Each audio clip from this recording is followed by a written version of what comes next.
Well, with regard to the media, there's essentially two topics. One question is institutional, so what are they? Given what they are, once you have a look at that, you make some rather plausible, draw some plausible conclusions about what you'd expect the media product to be like, given their institutional nature. And then comes the real serious work, because the institutional nature is kind of straightforward and obvious.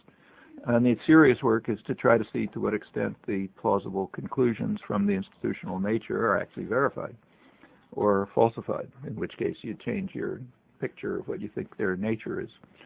And on the media, at least anything I've been involved in, I'd say 99% of the work is on the second part. And as far as my own personal contribution to it is, it's about 100%. Like in the book that Ed Herman and I wrote, Manufacturing Consent, there is a section on the institutional structure, but he wrote that part. I just sort of signed my name to it. The easy way to write a book. So I'll say what, and the reason is not because I disagree or learn anything special, but because it seems to me kind of transparent. So much so that it's, if we really had like some sort of free country, it's the kind of thing you'd learn in elementary school. Not deep, no big problems, no conceptual analysis of the kind that Mike keeps telling us exists. Just straightforward, just sleep, I hope. Straightforward common sense. He's awake. I just wanted to see. Okay. Every once in a while, I'll stick in a dig. Just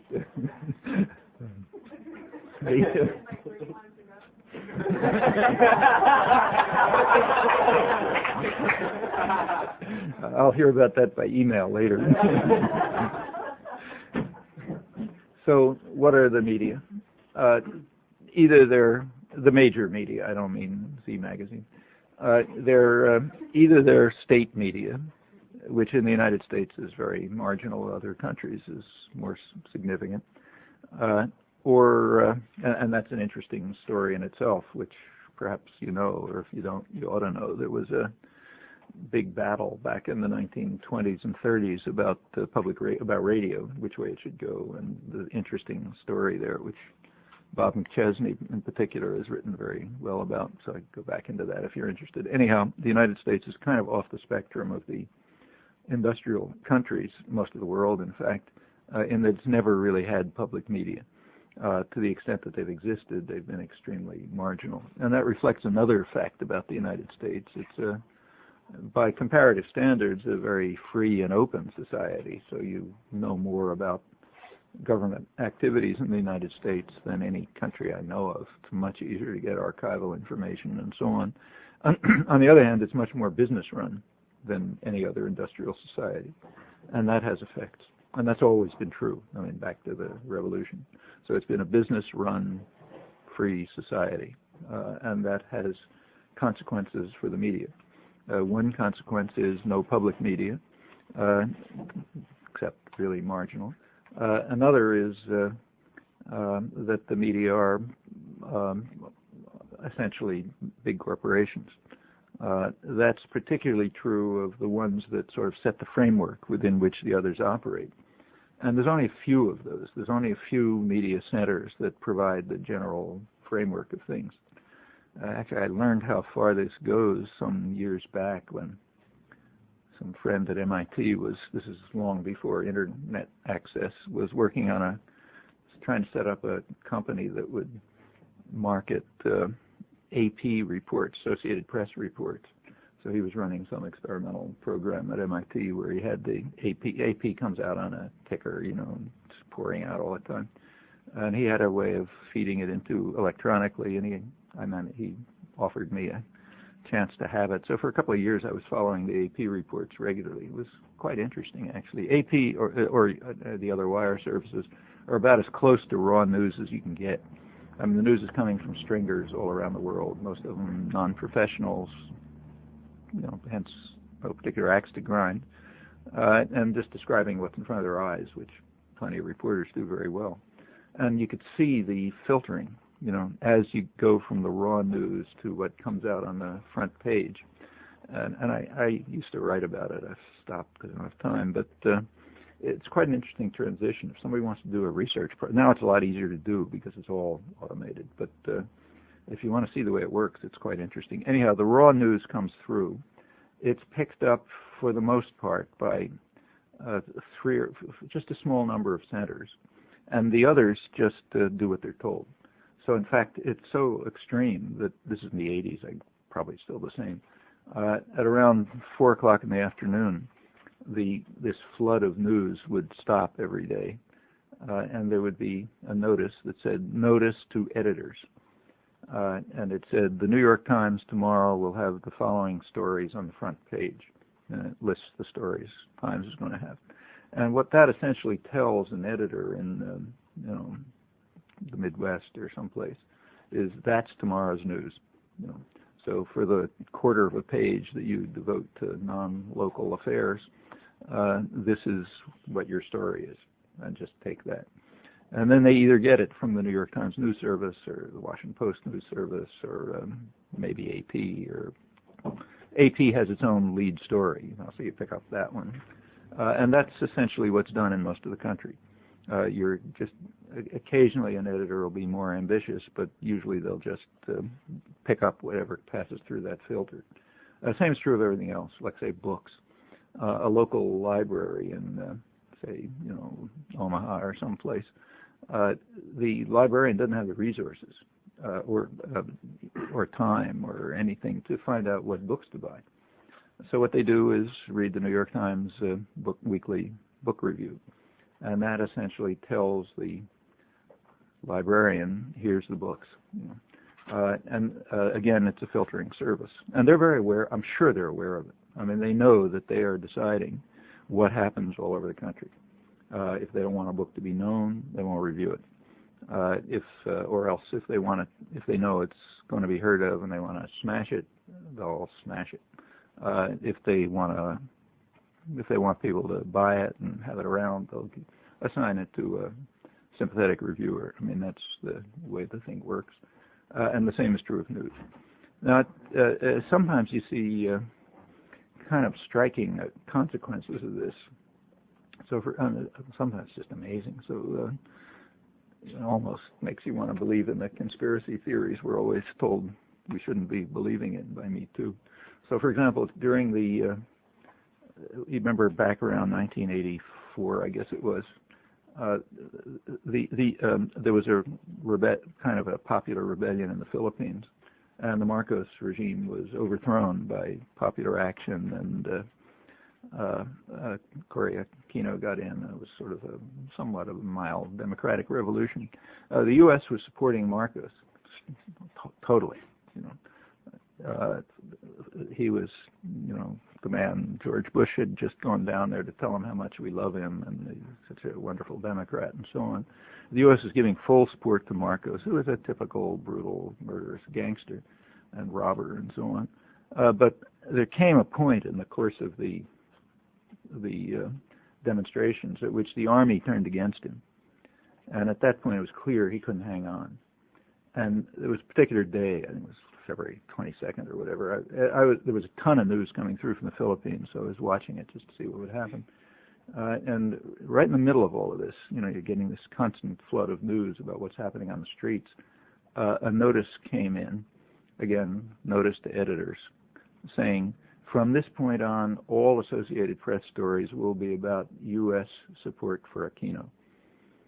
Okay. In other words, the government had switched sides. It was now against Marcos because he couldn't be held on and the army had turned against him. So from then on, all the stories were about how the U.S. is supporting the democratic revolution.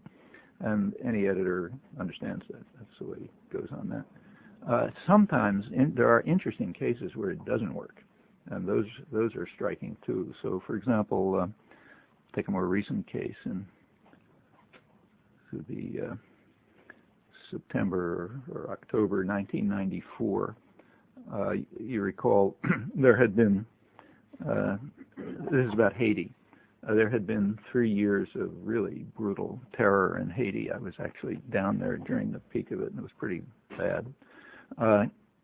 which the U.S. was basically supporting. I mean, they claimed they weren't, but in fact the U.S. was supporting it. There came a point when the U.S. had decided that it was enough. You know, people had been smashed up enough, and now they could do what they called restoring democracy. So there's big propaganda about how the U.S. is sending troops to restore democracy and bring back the elected leader, and this, you know, I don't have to go through that. But what was in fact happening was they had decided people had been smashed up enough. They could now bring back President Aristide, but on the condition that he follow the program of the U.S. candidate in the 1991 election, who had gotten 14% of the vote. He had an ultra-right-wing program that the population had overwhelmingly voted against, and now they were going to get it rammed down their throat after 3 years of terror, with the Marines coming in to restore democracy. That was the picture. Well, again, it was clear that, you know, it was like the day before the troops were landing, so I was again watching the AP reports all day, and they kept pouring through, restoring democracy, this and that, except for one thing. The lead story that day, as I say, they commonly have a lead story, which they keep emphasizing, so nobody misses it. You know, the story you should pick up. The lead story that day was actually quite interesting. The lead story was leaks from the Justice Department, which turned out to be accurate and were in fact conceded.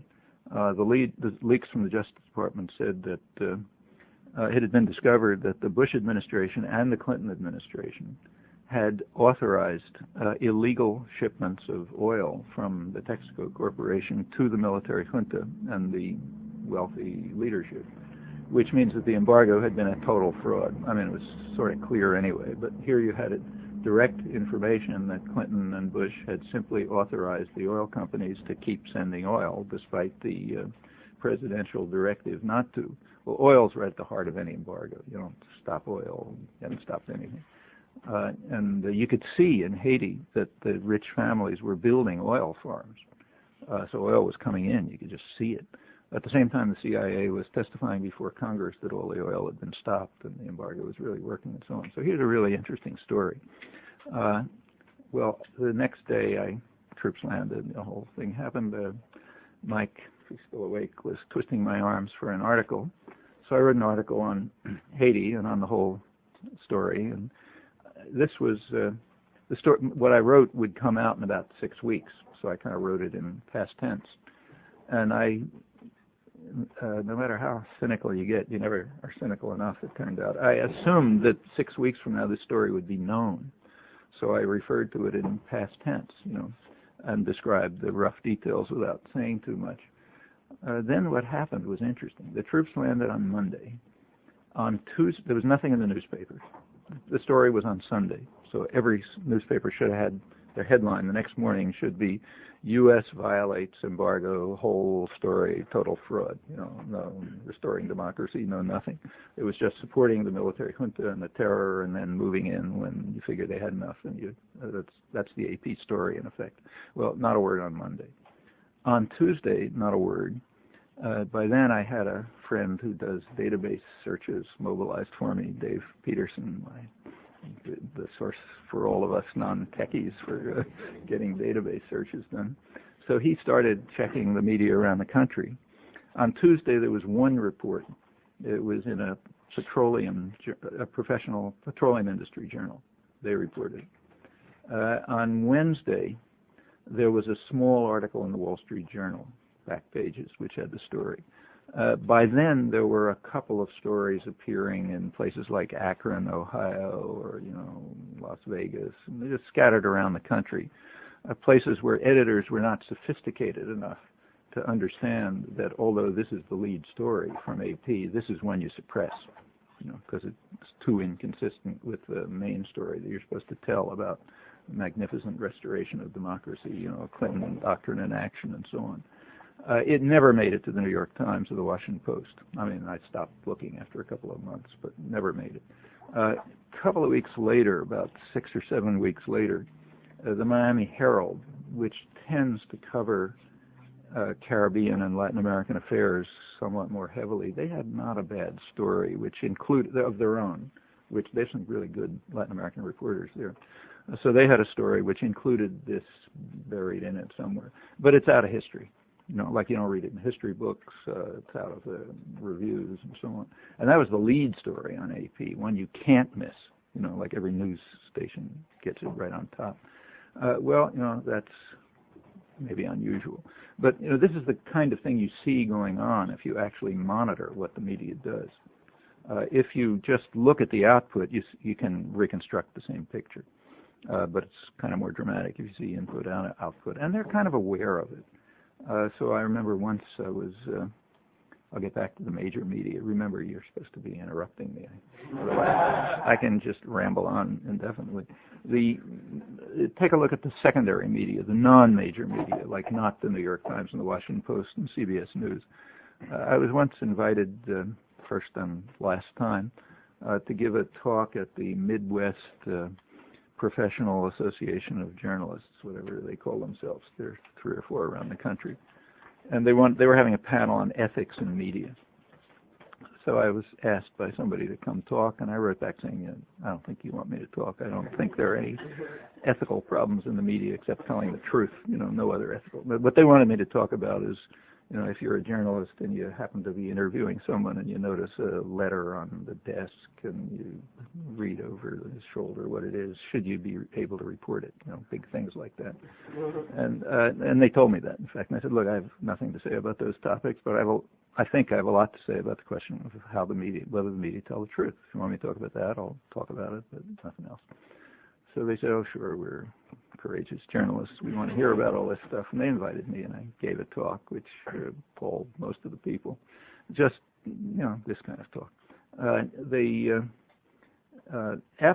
discussion afterwards was kind of interesting. I mean, basically I was saying, look, how come you guys don't cover this, that, and the other thing, whatever the timing was, picking the issues of that time. And a lot of them were just angry, but some said, were honest about it. They said, look, we're small-time people. I mean, we can't do things that would violate the principles that come from outsiders who are really important. Like if the New York Times and the Washington Post aren't reporting this, we just can't do it. I mean, we may have the facts, but we can't stand up against that kind of authority. It's just not done, I mean, they didn't say it, but it's kind of like the first grade kid saying, I can't tell the teacher, what she told me is a lot of nonsense. You can't do that. So you just have to either overlook it or something, and just have no choices. They honestly and felt that they weren't being dishonest or anything. Those options didn't exist. And that kind of disciplinary framework is a very effective one. That's as good as censorship. So what happened at the San Jose Mercury News? Isn't that an example of that? Yeah, they stepped out of line and they got smashed. This is, you're talking about the dark Gary Webb story. Yeah. Well, Gary Webb did a piece of really good investigative reporting on cocaine, Central American, the relation between the cocaine traffic from Central America and the Contras, and how it played out in Los Angeles, I guess. And he dug, found local drug dealers and tied them up with people involved with the Contras and so on. I mean, in a way, it wasn't all that new. Like the basic story was kind of known to people who were following things, but he managed to fill in a lot of details and tie it together in interesting ways. The San Jose Mercury News, which incidentally runs a lot of stories that don't make it into the mainstream, they published a series on this, which was very well done, and nothing much happened for a couple of days, and then the big guys came in, the Washington Post and the Wall Street Journal and everybody else, and started smashing the story, and they found a comma missing here, and somebody from the government denied something else, and this is the way it's done. And there was obviously plenty of pressure on the journal itself. Finally, the journal, the editors, publicly withdrew this, kind of apologized for having published the story. He was sent off to the Metro desk or some equivalent punishment, and the story was essentially killed. And he quit, and finally published it as a book. I think it's called Dark Victory. Was it called Dark Alliance? Yeah. Dark Alliance, right? Which is a good book, but I don't think that ever got reviewed or discussed. So that's kind of buried, and he's out of it. This is the kind of thing that does happen. Not a lot, because things like his story don't happen a lot. But if something does break out of line, that's what happens. And I presume that without even being aware of it, most journalists expect that. It's a disciplinary effect that most of us know from our own experiences just going through school. I mean, going through school is like that. You're trained for obedience all the way through. Schooling, an awful lot of it is just training for obedience. You're trained to conform, to repeat what you know is supposed to be said, not to get too far out of line. In fact, any of us who got to a good college, as most of us, I suppose, did it simply by being dishonest. I know if I look back at my own personal life, yeah, it's exactly what it was. If the teacher said something, like the history teacher in school said something was obviously ridiculous, you didn't get up and say, you're absurd. Anybody knows the other way around. But you just sat there and you figured, okay, I'll give that answer on the test and I'll do whatever I want. And that's how you get through. People who don't accept the discipline are usually weeded out somewhere along the way. There are behavior problems, or take Ritalin or something or other. And I've actually seen that happen myself, even with my own kids. Sorry to be the same person. Yeah. Move over and ask a question. You should be like the Spartacus League. They always have 3 people around. I'm going to be taking you too much off the topic to talk a little bit about education, just kind of segueing from that. So. Yeah. Well, that's the way the educational system works. I mean, I've seen it plenty of times. And also what you see happening now with education.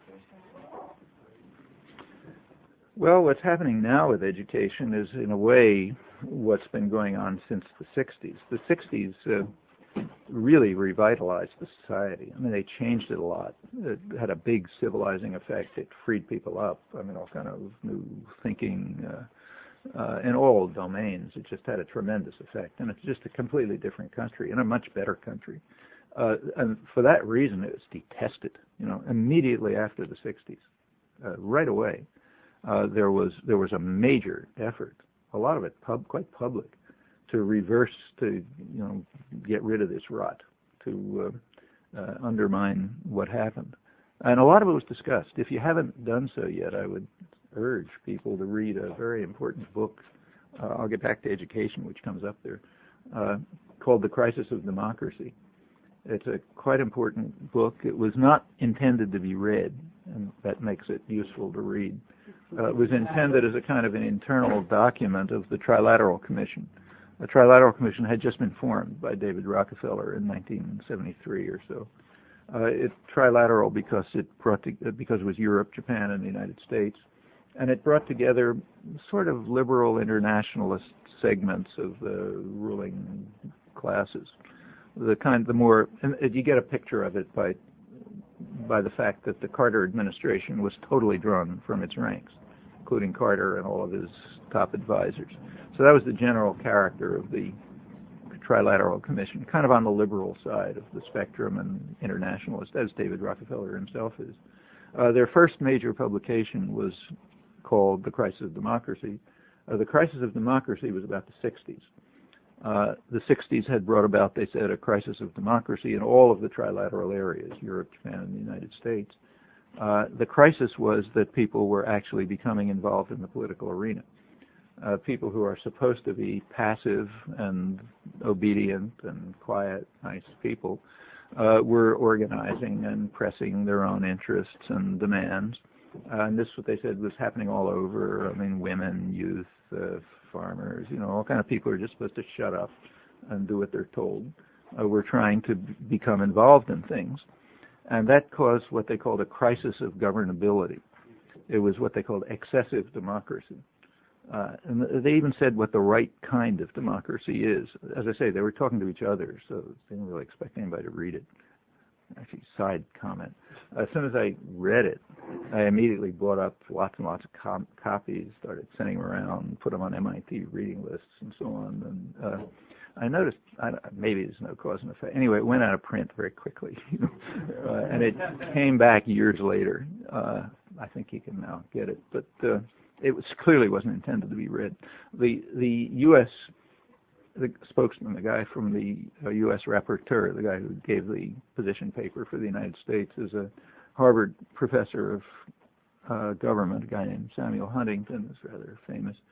And he described what he thought the right kind of democracy was. He said in the days, this is virtually a quote, he said in the days of Truman, he said Truman had been able to govern the country with the help of a few Wall Street bankers and financiers.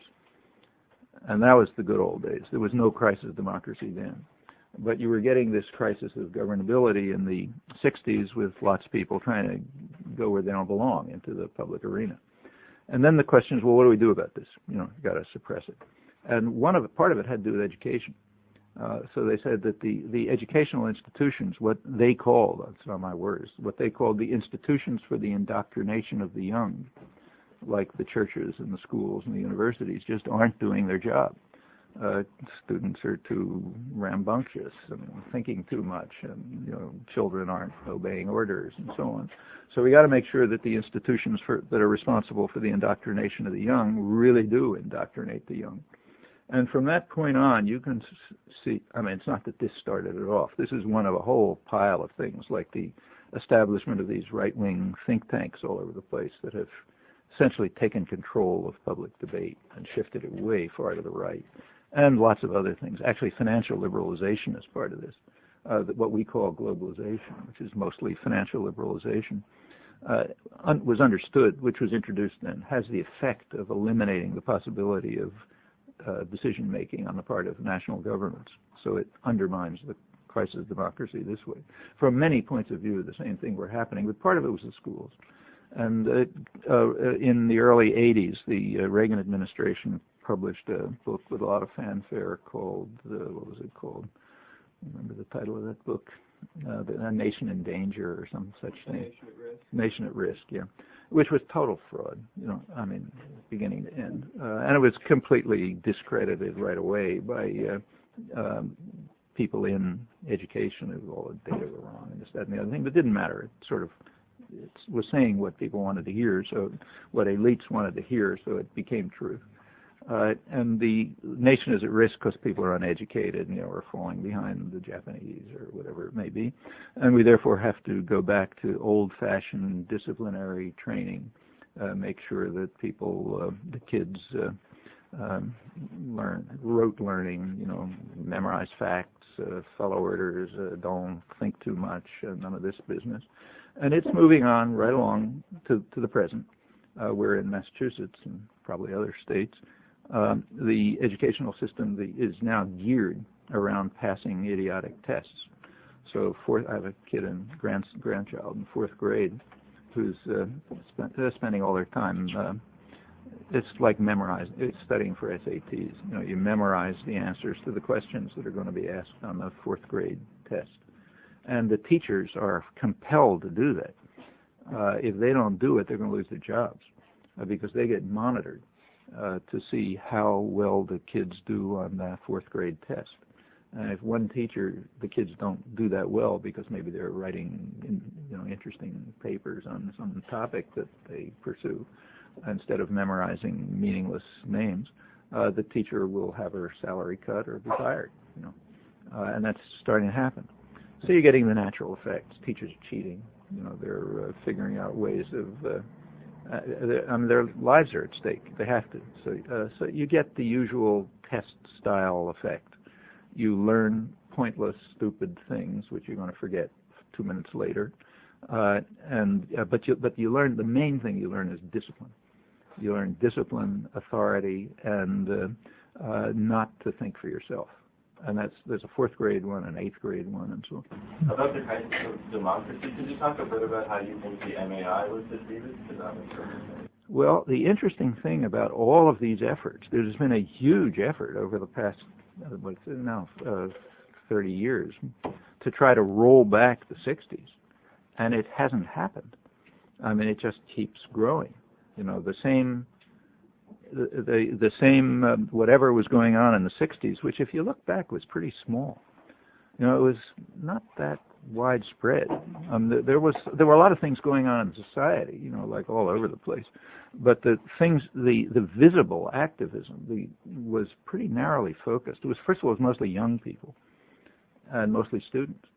Not that things were going on in the youth generally. A lot of things were going on, but they were taking different, they were expressing themselves in different ways.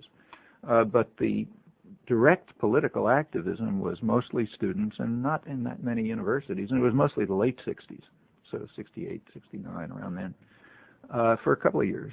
And students are a transitory group of people. You're a student for a couple of years and then you're out of it. So in a way it wasn't deeply rooted. And I think it was assumed that you could sort of smash it. You could roll it back and get back to the good old days when Truman could govern the country, et cetera, et cetera. But it didn't happen.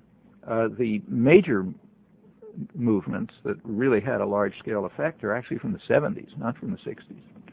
So it's in the 70s that you get, say, the feminist movement and the environmental movements and the human rights movements, the anti-nuclear movement, the solidarity movements like anti-apartheid and all this stuff. This is not the 60s. This is it sort of had its roots there in some way, but it was growing up later, and it became very extensive, and it's bigger than it ever was.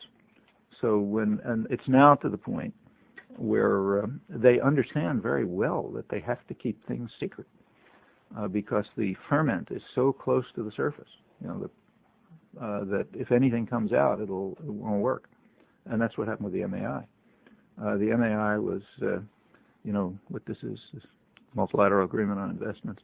Well, it's kind of one of these series of investor rights agreements that are getting rammed through all over the place. Some of them visibly, some not. The MAI, without going into the details, was a massive investor rights treaty, which was going to allow investors to basically do anything they wanted. That sort of eliminated all constraints. And it was proposed, it sort of became formalized around 1996. The business world knew about it at once. So right around that time, I don't know what they're called, but there's a kind of an international chamber of commerce, the business organization that's oriented towards international affairs, whatever they're called. They published a big monograph, which was circulated to all corporations. The media certainly knew about it. It's inconceivable that they didn't. It was known to the corporate world. It was known to the media world. They kept it secret everywhere around the world. It was kept secret for, this was 1995, I think it got started. It stayed secret until 1997, which is pretty impressive discipline. Finally, in 1997, it started breaking through from activists, first in Canada. There's good activists and some pretty well-known people like Maud Barlow and others, but they have good groups. Somehow they got a copy of it from somewhere. I think it was leaked to them by somebody on the inside. Another copy was leaked to Lori Wallach, who works with Public Citizen Nader Group. But starting in Canada, they began just to publicize it, just publicize the information. Within no time, it had become a big issue. In Canada, it got to be a big enough issue, so it was all over the major media. So the major press and Canadian Broadcasting Corporation had stories about it. Interestingly, it was kept out of the United States, even though it was still going. It was pretty open in Canada. I did an article on this, so I reviewed the way it worked, and it was kind of interesting. In Australia, it broke through in January 1998, and instantly became a huge issue. Town meetings, big things. In England, about a month later, like around February. France, about a month later. By then, it was also beginning to break through in the United States. And more or less the same story in most of the industrial world. Anyway, by August, the OECD, the 30 rich countries, they had a meeting scheduled for April where they were going to ratify this thing. And it was just breaking through by like February. By the time it got to April, they couldn't ratify it. There was so much pressure from grassroots organizations that they simply couldn't ram it through. They delayed it for a later meeting, and there was even more pressure, and they finally, publicly at least, abandoned it. What they're now trying to do is sneak it through quietly in other ways. Well, this is, and it was kind of interesting to read the business press after this. And I have another article. It's called "Hordes of Vigilantes." It was in Z, that's Subversive Journal, and it's in a book. The phrase "hordes of vigilantes" came from the Financial Times. That's the premier international business journal, published in London, Business Daily. Pretty good journal. So they had an article called "Hordes of Vigilantes," and it was about how these hordes of vigilantes, people like Maud Barlow and others, descended on the poor OECD and totally overwhelmed them. Here's the greatest concentration of power in world history. I mean, the richest countries in the world, all the corporations, the media, and Maud Barlow and her friends came around, and they didn't know how to resist this pressure. And I don't think the article was written sarcastically. I'm not sure. It's hard to tell sometimes. But it's about how, the business world is going to have to learn how to deal with these tremendous forces, that are beating it up, and the business world doesn't have any organs to express its own point of view. These guys run the whole international media and everything else, and they just didn't know what to do. They quote trade representatives as saying this is a total disaster, and one of them said, it may turn out that we won't be able to sign trade deals behind closed doors and have them rubber stamped by parliaments, like in the good old days. I mean, just immense disaster. Well, that was they really took it seriously and were very upset by it, kind of like the crisis of democracy in the 60s. And in fact, that constantly happens. When the population ever breaks out from discipline and obedience, people go berserk, and think the world's coming to an end. I mean, for example, I just take a local event at Harvard in 1969, I guess. Somebody around can remind me if I got the date wrong. Harvard was pretty quiet, but toward the end of the sort of 60s activism, some students at Harvard took over a building, the president's building, and basically nothing. They took over the building, and there were some protests. There is now a story that has been concocted. There's books about it, and, impassioned articles and so on about how how most of the faculty sold out, but a few courageous people, I don't know if you know Harvard professors, but if you know, surrounded the library to defend the library against these fiends who were going to come and burn down the library, like the Library of Alexandria. But some of them stood there bravely confronting Mike Albert and a couple of other people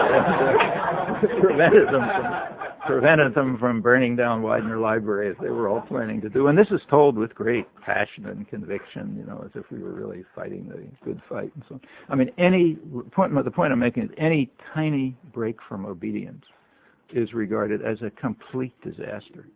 I mean, it's like an extremely authoritarian parent, who expects the kids to simply do what they're told every second. And if a kid makes a slight move out of it, the world's coming to an end because it's all going to collapse. And in fact, it's not a totally unrealistic picture. If there's any breakthrough, it might all collapse. And so, just last comment before, the same is true of foreign policy. I mean, if you look over foreign policy, you'll know that the harshest reaction is against the weakest, most insignificant states. So, take, say, Laos. Most people in Laos didn't even know where they existed. They didn't even know they were in the country. They didn't know there was such a place. But it was subjected to the most intense bombing in history because there was now it's claimed it had to do with the Ho Chi Minh Trail, which is just not true. It was because there was a small, very low-key peasant revolution, not even a revolution, with land reform and some things going on, and they really got terrified. Or take, say, the embargo against Cuba. Cuba is not going to destroy the United States, but it's small and weak, and therefore it really has to be subjected to sadistic pressures. In fact, the most extreme example, I guess, was Grenada. Grenada, barely exists. 100,000 people. It's the size of Cambridge, Mass. Had little influence over the nutmeg trade. That was about its role in international affairs. When they had a very authoritarian government, which the U.S. was supporting. When it was overthrown and Maurice Bishop took over, it's like 78, And he started like a fishermen's cooperative for 10 fishermen or something like that. The Carter administration, this is, went berserk. They cut off aid. There was a hurricane, and there was supposed to be aid for the Caribbean region. They would not give aid to any other country in the region unless they agreed to cut Grenada out of it. The country was disrupted. It was finally invaded, invading Grenada. In fact, the U.S. Army, after, I guess, Rangers or Special Forces or whoever, succeeded in getting 8,000 medals of valor for 6,000 soldiers who succeeded in conquering 25 unarmed Cuban construction workers, which isn't what it was. There were casualties, but that's because the Rangers were killing each other, like they were shooting each other. But the point is, it evokes hysteria if anything goes out of line, and that's what these things are like, and probably for good reasons. I mean, if people see that you don't have to follow orders, who knows what will come next? Along those lines, I wanted to ask you, one of your more memorable statements for me is that American academics are the most servile intellectual class on the planet. And I'm thinking about your book. Probably, anything. There are probably others who are as bad. I just know I'm better. In the New Mandarin, you talk about the relationship between university academics and legitimizing and creating the ideas for the Vietnam War. If you were to do something like that now about the university, how would you work through some of those relationships? Well, like everything else in the society, the universities got more open as a result of the 60s. For one thing, a lot of people who went through that experience are in the universities. So they've just changed, and also it just changed things. I mean, it changed things down to styles of dress. So, like up till the 60s, I would go to class with a jacket and a tie, and the students would be what's called properly dressed. You look like a gentleman. You didn't have to look like a lady because there were no women, or maybe three women in the institute or something. But in the 60s, that all changed. It became, and those changes are not superficial. They reflect relationships among people. So as dress becomes more casual, it's not just because jeans are easy to wear. It's because you're not supposed to take yourself that seriously, and you're supposed to have a more easy, egalitarian relation with the other guy wearing jeans, that sort of thing. So it just everything changed from that up to attitudes and concerns and so on and so forth. Then the universities changed. So by now they are more open. There's a lot of stuff going on in the universities that would have been unthinkable in before the 60s. And sometimes it's really quite striking. So, in fact, since we're talking about the media, it gets back to the media in interesting ways.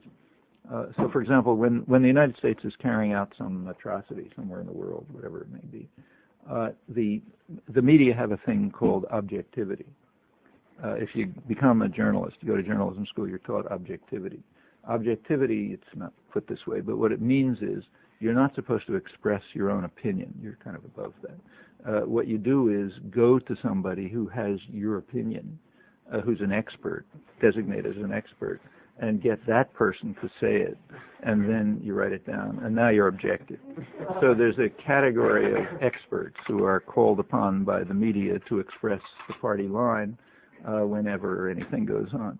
Usually the way you can do it to get somebody who's both expert and party line is just to go to the local university. Okay, and go to the political science department, or, if it's Southeast Asia, the Asian department, or whatever it may be, and find somebody who will be a reputable expert because they have the right PhD and stuff, and they'll tell you exactly what you want to hear, just sort of on order. And then you write it down, and it's subjective. Now, in the 1980s, the big issue was Central America. That was all over the place. U.S. war against Nicaragua and El Salvador and stuff. And there is, of course, a Latin American profession. But they could not do it. The Latin American profession would not repeat the party line. They described, not just accurately what was going on. So they were cut out of the media. If you look over the 1980s, you will find that there's very rare access on the part of the Latin American profession. Sometimes it's extreme. So, for example, there was an election in 1984 in Nicaragua. It was the first real free election in the country's history. And it was very heavily monitored.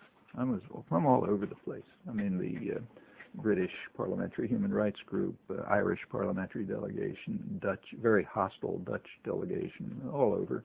Among the monitors was the Latin American Studies Association, which is the professional society of Latin Americanists. There was a group that went down there, spent a couple of weeks there in the background of the election. These are people who are specialists on Nicaragua. Most of them had done field work there and knew the area quite well. They were led by, the delegation was led by pretty conservative political scientists, Latin Americanists. They wrote a very detailed report on the election, concluding, as everyone did, that even the most hostile critics, that it was a pretty fair election, and by Latin American standards, unusually so. Well, that wasn't supposed to be happening, because the U.S. position was this is a totalitarian communist dictatorship, and they don't have elections, and therefore we have to attack them. You know. Well, their report was never, none of this was ever reported. The story was there was no election. The story remains there was no election. So the 1990 election, which by that time the U.S. was in a position to win after smashing up the country for 10 years, that was the first election. I mean, anything you read says, you know, first election, and the Sandinistas only agreed to it because of the battering we gave them, because they're communist totalitarians. Well, everyone, including the Latin American professional society, was totally cut out. Maybe the most, in a way, the most interesting case was, for those of you who know Central America, the sort of grand old man of Central American democracy is a guy named Jose Figueres, who initiated the democratic regime in Costa Rica, which is the one country that wasn't run by military hooligans. He was very pro-U.S. In fact, the United Fruit Company considered him their best delegate in Central America. He was, close to the CIA. He supported the Bay of Pigs, but he was a kind of a social democrat, and he hated the Sandinistas. He was one of the monitors of the election, and he wrote afterwards. He said, "Look, I don't like these guys. I don't like what they're doing." But he said it's the first time in the history of Nicaragua that there's ever been a government that cared about the people. And they ought to be given a chance, you ought to be let alone and given a chance to make their own mistakes. And I don't like it, but the people are voting for it, and it's an honest election. He wasn't reported. In fact, when he died a couple of years later, his obituary never mentioned it. In fact, nothing he said about Central America in the 1980s was ever reported. And this is the hero, the Democratic hero who was a big U.S. ally and stuff. Going back to the Latin American Studies Association, that went right through the whole period. Occasionally somebody would get an op-ed here and there, but very rarely. The leading historian who writes about Nicaragua, Tom Walker from Ohio University, he is the major historian. He's written the major books and so on. And I know him, and we're friends, but I don't even know. I wouldn't even know how to identify him politically. I'm not sure what he is, as far as probably mainstream liberal of some kind, I suppose. Certainly no noticeable politics. He submitted an op-ed every year to the New York Times. Never would run it. What they did was something interesting. The media invented their own experts. They invented a cadre of people they called experts, who, since they couldn't find the usual ones, and those are the ones who wrote the articles. There were mainly two, a guy named Mark Falkoff and another one named Robert Lakin. Neither had any background in Latin America. Lakin I happen to know personally. He was at MIT in the 60s. He has since invented a false history for himself. But the fact is he was a kind of an academic Marxist who taught literature and never had anything to do with any of the activism. I mean, I don't know if Marxist is the right word. He's kind of a European sort of European-oriented intellectual who was completely remote from anything till the very end, like around 1970. And like a lot of people who got involved at the very end, he went totally off the spectrum. He became some Maoist extremist, And he left MIT, he went to Mexico. He was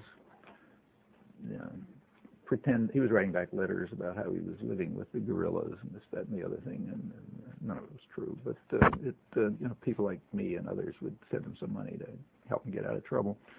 And this went on. He was writing these crazy articles about, not articles because nobody would publish them, about how the guerrillas were taking over Mexico and the Maoists, this, that, and the other business. Around last time I saw him was in 1979, I guess, same line.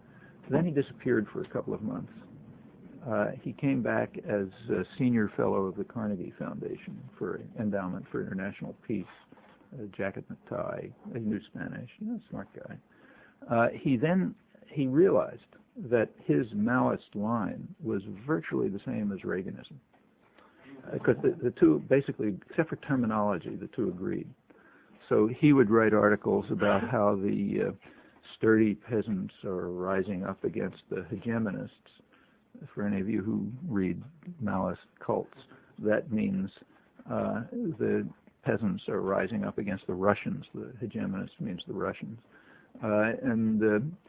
He wrote articles about this. He has books like this. It's all Maoist rhetoric, which is interpreted to mean the sturdy peasants are the Contras, and they're rising up against the Sandinistas, who are the Russians, and they're leading the Maoist revolution, this is the story. And that fit exactly with what was wanted.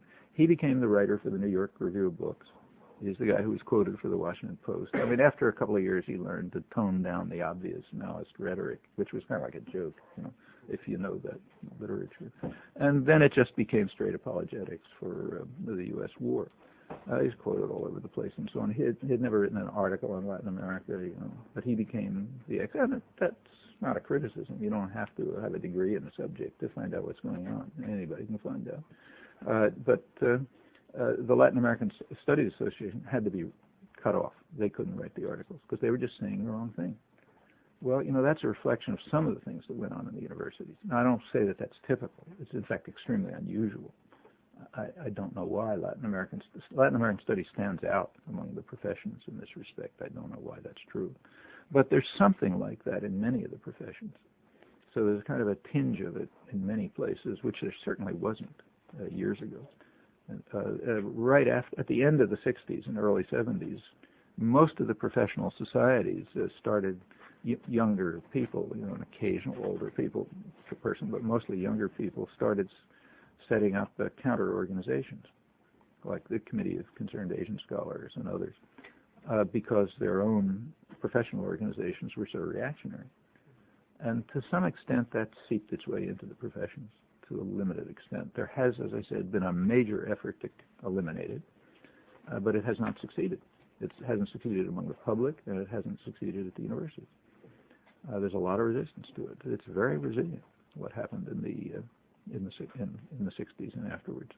And it's an issue of major concern. So there's still major, and that's in fact what these school programs are like now. I mean, these school programs about trying to establish discipline are a part of it.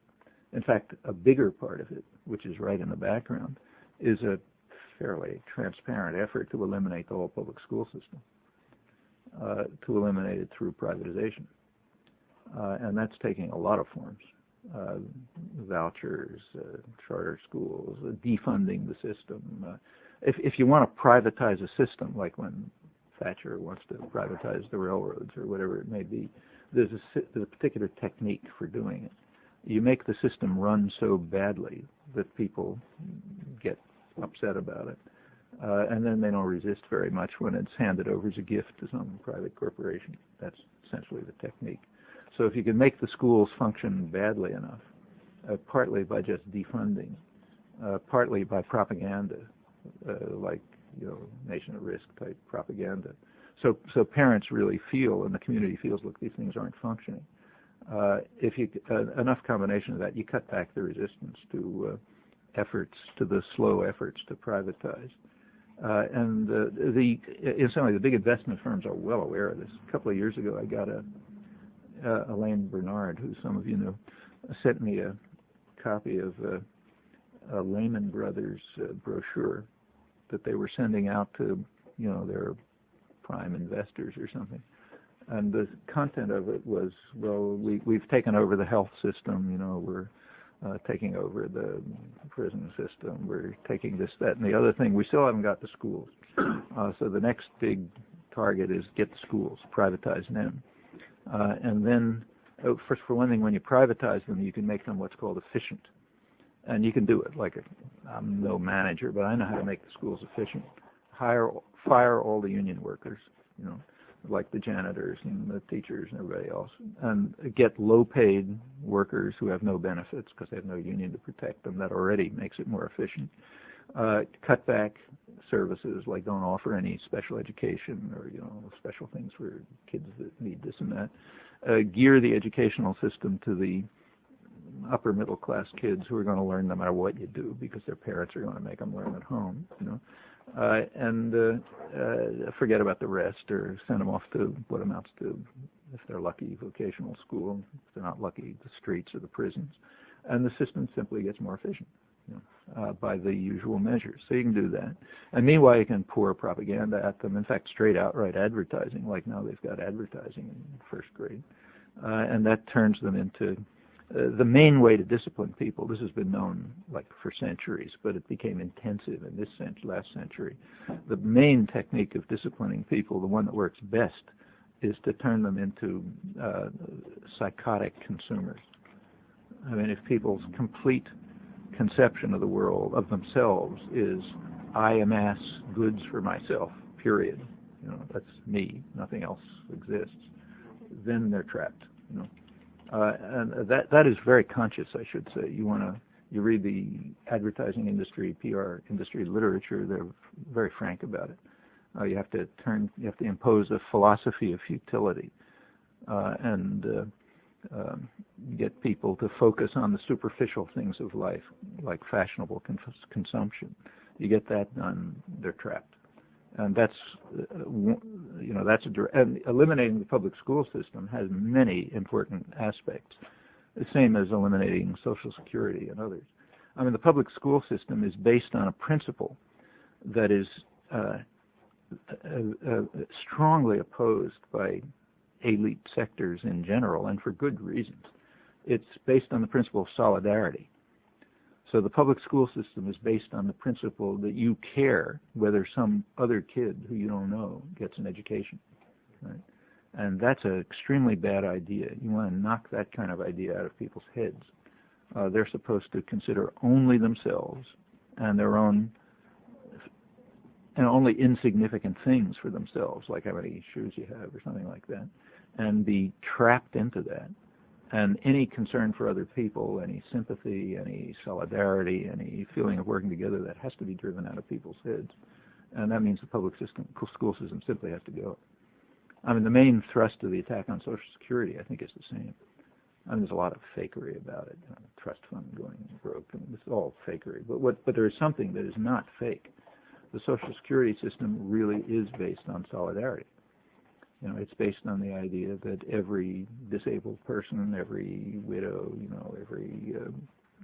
everyone who survives past working age should be supported in some fashion. Everyone, even if you don't know them. And that it's just their public responsibility to do that. And that conception is subversive, and therefore has to be eliminated in terms of privatizing aspirations, domesticating aspirations. So I think that's sort of the a major part of the attempt to restore discipline to the society. I know how big of a movie fan you are. I know you catch a lot of movies, so I figured I'd ask you a question. About zero. You think it's I saw Pokemon. Oh, you did? With my grandchildren. I was wondering if you thought it was instructive, particularly for people, I guess you would consider, more leftist in terms of the media, that it seems like, sort of the general public is much more acceptive or receptive to more radical or leftist type of ideas about reality. I mean, I'm thinking of like Good Will Hunting or Wag the Dog or even Office Space, where it's like people can see those movies like, yeah, okay, I can relate to that, it's real and everything, but yet to say that, and so it seems like people are more receptive if they're, if it's in a movie form or maybe even in a cartoon or a comedian says it, but yet somehow unacceptable if you say it in a venue that's considered to be serious or something. Yeah, I don't know actually. I don't know much about this culture, so I can't say much. But there is one well-known fact about totalitarian societies, and that is they have typically even to some extent tolerated things like cartoons and spoofs, which make fun of the leadership. Apparently, somehow, and that it does, people do react to it, but apparently it's somehow considered safe. You see this in Serbia right now. So Milosevic doesn't get attacked in the media, but he does get attacked in the cabarets, and that's pretty standard. I don't know how people react to these things. I mean, I rarely have seen it. I'll tell you one case which may not be typical. I once, the film Missing, about when my son was about, I don't know, maybe 14 or so. My wife and I took him to see it. It was playing in a local theater. And this was playing in a theater in Lexington, Massachusetts, which is a professional, educated town. And he liked it. I mean, as we were walking out, I asked him what he understood. We were talking about it. He didn't really understand. It was an adventure story. I didn't understand what it was about. But I was listening to people as we walked out, and I don't think almost nobody knew it was about Chile. I mean, it was just this adventure story, this bad government and our government did bad things. Even an American citizen was harmed, but it was kind of unrelated. It was not placed within any context of understanding, at least on the part of the people I heard, even to the extent of knowing what country it was, which probably wasn't mentioned. I don't know what the reaction is to these other things. I'm sure you know a lot more than I do, so don't ask me. Actually, I'm not sure how much people object to what they see on paper either.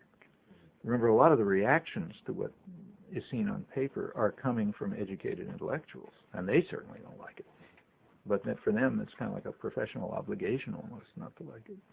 How other people react, I don't know. I mean, I don't get a fair sample, but I get a huge number of letters, most of them from people with no special educational status, interesting, raising questions. I find the same, again, not a fair sample with just public audiences. I mean, if anything, there's the willingness to think about it seriously is negatively correlated with education, I think. Which, if true, and I suspect it is true, wouldn't be very surprising, because education really is indoctrination. I mean, the people who are most heavily indoctrinated are the ones who are most educated, meaning they've been through the system of indoctrination more intensively. And furthermore, they've internalized it, and they have to internalize it because they have to produce it. I mean, if you have to produce something, you sort of have to believe it. You come to believe it, just by doing it. Getting a little lower now. I'm getting a little lower. There's a question. Oh, sorry.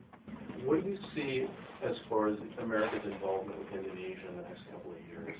What's Henry Kissinger doing now? Henry Kissinger is kind of a flack for big corporations now. They use him as an entree to leadership in various places. I think he's connected somehow with Freeport, if I'm not mistaken, which is invests in the mines in West Papua, which is taken over by Indonesia. The whole future in Indonesia is extremely uncertain. It's a very rich area, a lot of resources, and it's got tremendous internal conflicts. East Timor had nothing to do with Indonesia. That was just invaded, so they're out of there finally.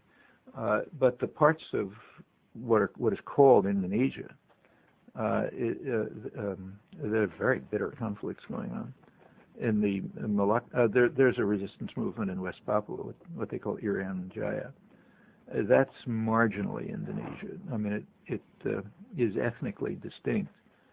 It was handed over to Indonesia by international agreement around the late 60s, so it's called technically part of Indonesia, unlike East Timor, which was just invaded. On the other hand, the people there have never regarded themselves as part of Indonesia. And there has been an independence movement. It's now picking up steam. There's a lot of mineral resources there, so there's a lot of interest in it. a lot of the population essentially, indigenous, pre-modern for the most part. In other parts of Indonesia, there's been bitter battles going on for years. At the other end of the archipelago in Aceh, there is an independence movement. There's been a lot of violence putting it down. Aceh as well only worked its way into what was then the Dutch East Indies pretty late. I think early in the 20th century it was incorporated into the Dutch East Indies, and again, they don't feel that they're part of Indonesia, and they're calling for a referendum and independence. Right around the middle in the Moluccas, there's a bitter battle going on, a violent battle with plenty of killing. Indonesian army sort of involved apparently, and it's a Christian-Muslim split. Indonesia's been a pretty tolerant Muslim society it's mostly Muslim for a long time, but there is a kind of jihad group.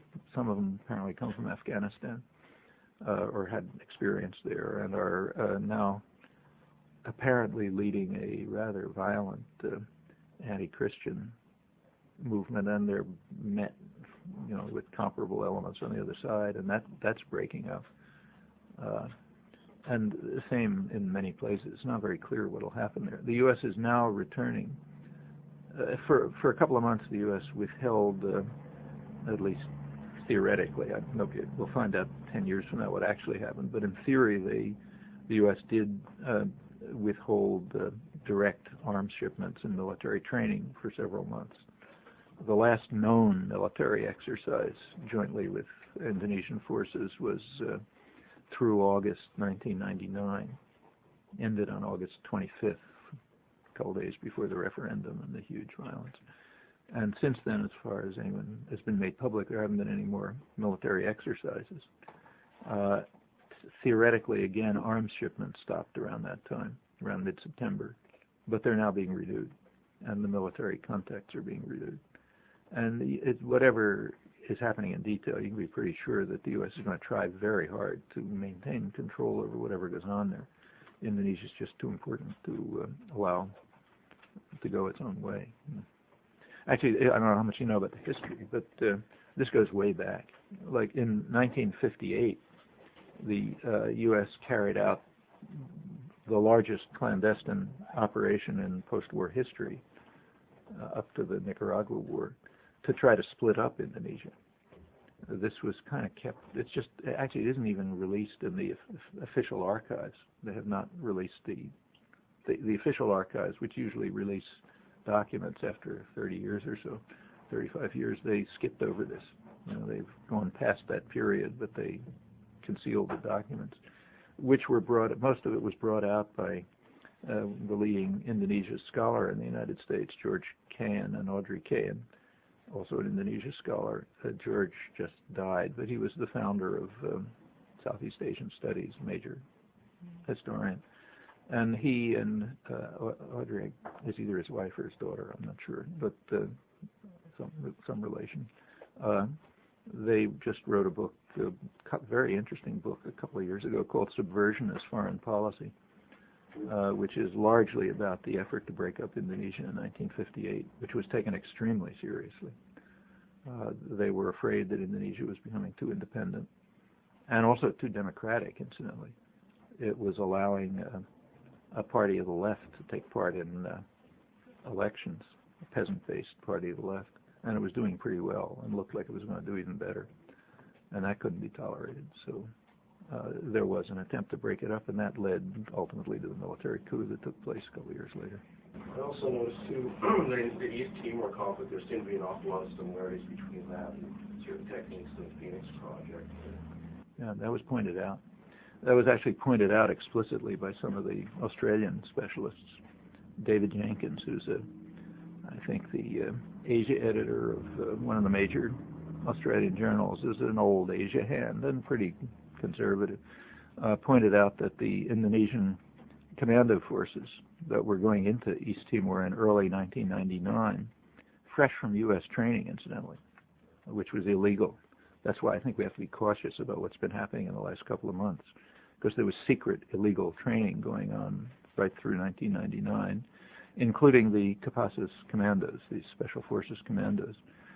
He said that what they were taught essentially was Phoenix-style assassination techniques. And he probably knows. Australians are pretty close to this, and he's close to Australian intelligence and so on. So I think your insight is correct. I mean, that yes, that's probably where it comes from. In fact, this is true almost everywhere. Like, take, say, Colombia. If you look at the counterinsurgency, which is the next major, it's already a huge atrocity, but it's going to get worse. The history there is interesting. I mean, Colombia has a tremendous history of violence, which goes way back. None of this had anything to do with drugs, but the history of violence goes way back. Has to do with a totally hopelessly inegalitarian socioeconomic conditions of real oppression. But it got a lot worse under the Kennedy administration. Kennedy sent down, all of Latin America was turned into a disaster area by Kennedy's counterinsurgency programs.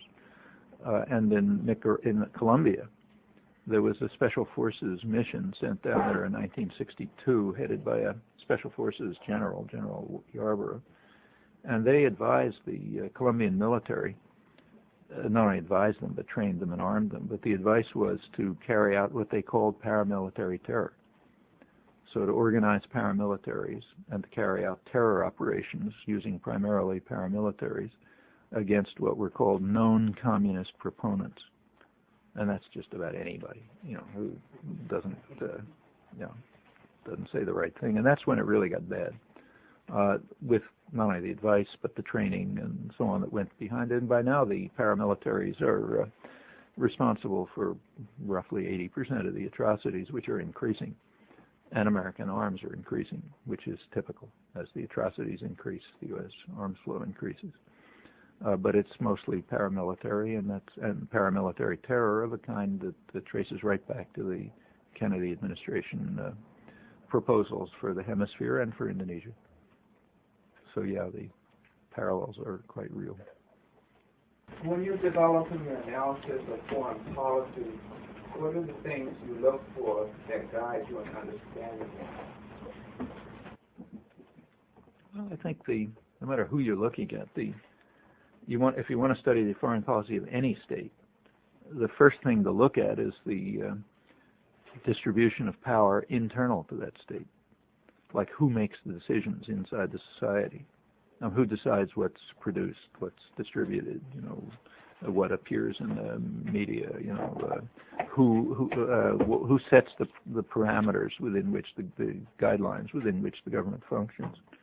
And when you've looked at them, it should give you some hints as to what the policy is going to look like. It's going to protect their interests, you'd expect. The state power may have some degree of independence, but it's going to reflect the internal distribution of power. Well, when you look at the United States, it's not a big secret. There's a heavy concentration of power in the private industrial and financial sectors. And that includes the media, which are just huge corporations. So that network of power has pretty obvious interests in having a certain kind of world which will be open to their exploitation and domination, and you'd expect the state to reflect those interests. Now, you might be surprised, so you always keep an open mind, of course, but when you look at the way policy works itself out, I think that's pretty much what you find, and it shouldn't surprise one. The same is true of the media. I haven't really said much about them, but if you ask yourself, why is the media product the way it is, the place to look at first is just what kind of institutions are the media. So what are they? They're the main ones, the ones that are setting the framework that the others follow. They're huge corporations which sell a product, namely audiences, and in the case of the big ones, privileged audiences to other businesses, namely advertisers. That's the institutional structure of the media, major corporations selling privileged readers to other businesses, and you can at least have some expectations from that as to what picture of the world they'll present, namely one that reflects the interests and concerns of the sellers, the buyers, and the product. And when you look, that's pretty much what you find, and I don't see any reason why anybody should be surprised in it. Same with foreign policy. I mean, there's some other things, like occasionally domestic pressure groups may have an influence. Maybe. I think it's exaggerated, but you can find cases. But I think that's what you'd expect, whether you're looking at the Soviet Union or Turkey or the United States or anywhere else. Do you see any relation between the decentralized nature of cyberspace and the internet and the push by high technology companies to acquire media conglomerates? Yeah, I think there's an interesting and important, very important struggle going on right now as to who's going to control the cyberspace. I mean, it is a public creation. It was created in the public sector, in the state sector, only handed over to private power about 5 years ago, in a way which nobody knows, incidentally, like the decision is still secret, but it was done. There was a shift then in the way the thing was viewed. Norman Solomon, who's a media critic, writes commentaries on ZNet. He pointed out, he did just a survey a while back, and he pointed out that prior to 1995, when the system was commercialized, the Internet was typically described as an information superhighway. And after 1995, it's typically described as e-commerce. Okay, well, that's part of the shift. E-commerce I think, should be viewed as part of the system of indoctrination. That is the part that's trying to get people focused on individual consumption, forgetting anything else, and sort of pouring it into them. Now the question is, what happens to this whole system? Well, in theory, it's decentralized, but not entirely in practice. Like access to the Internet is through a very few places, few portals, and the mergers tend to monopolize those. And they can control, they can't totally control, but they can at least heavily influence what happens to you when you get through one of those portals. Like what's easy to do and what's hard to do.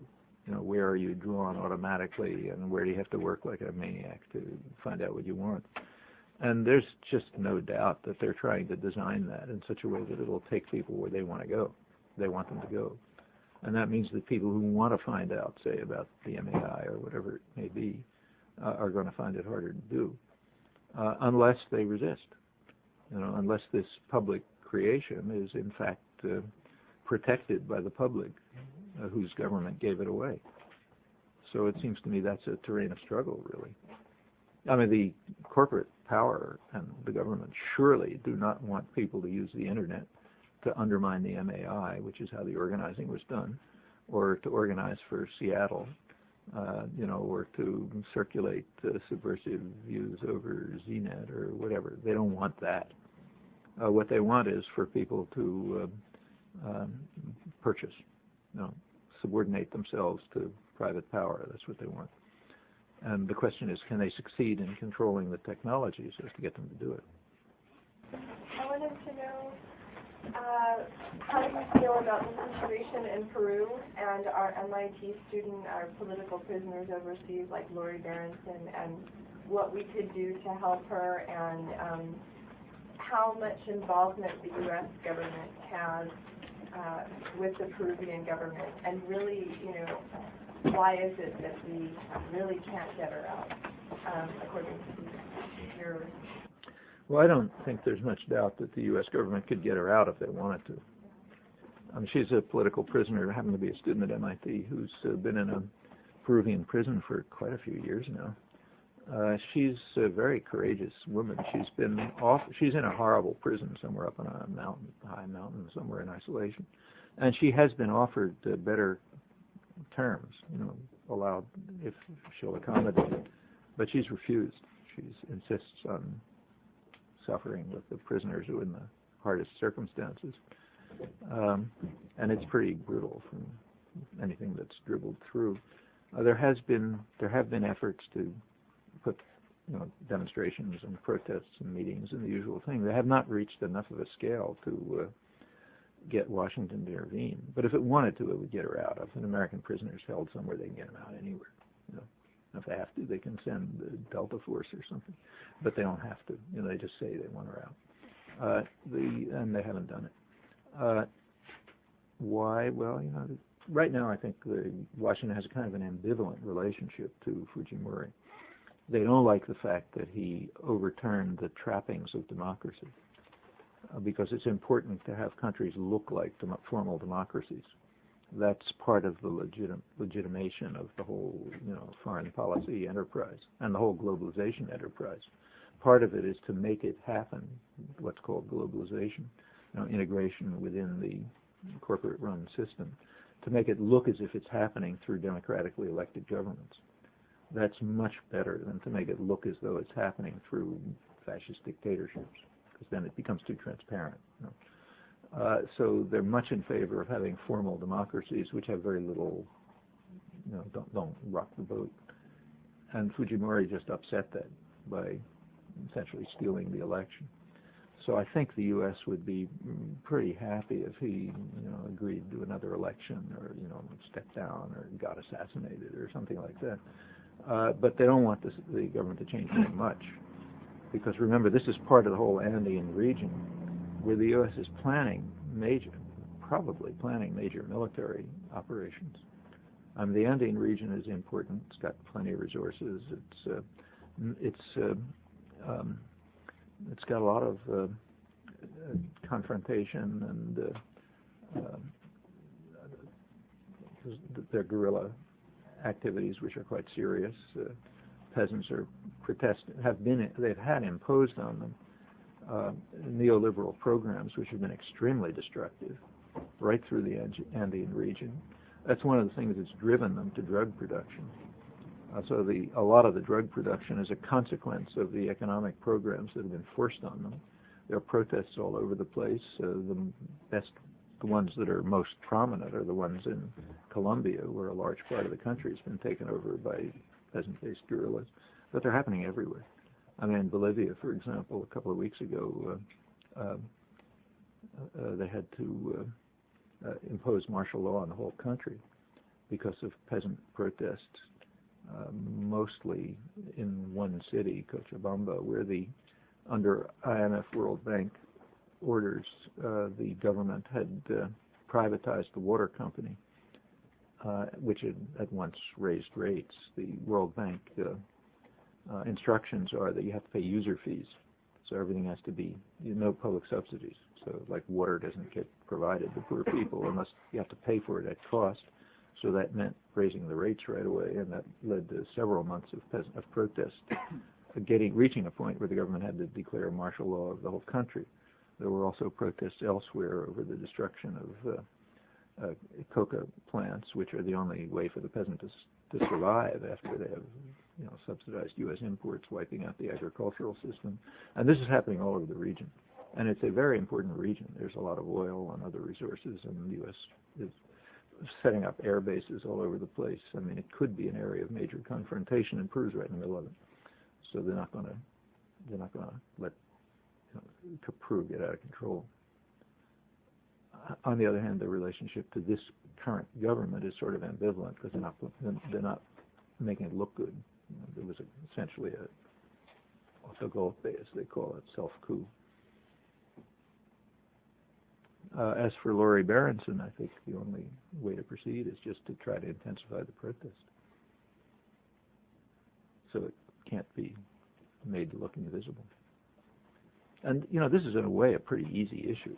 Here's an American woman who's being held under miserable conditions in solitary confinement, in effect, in a horrible jail for years.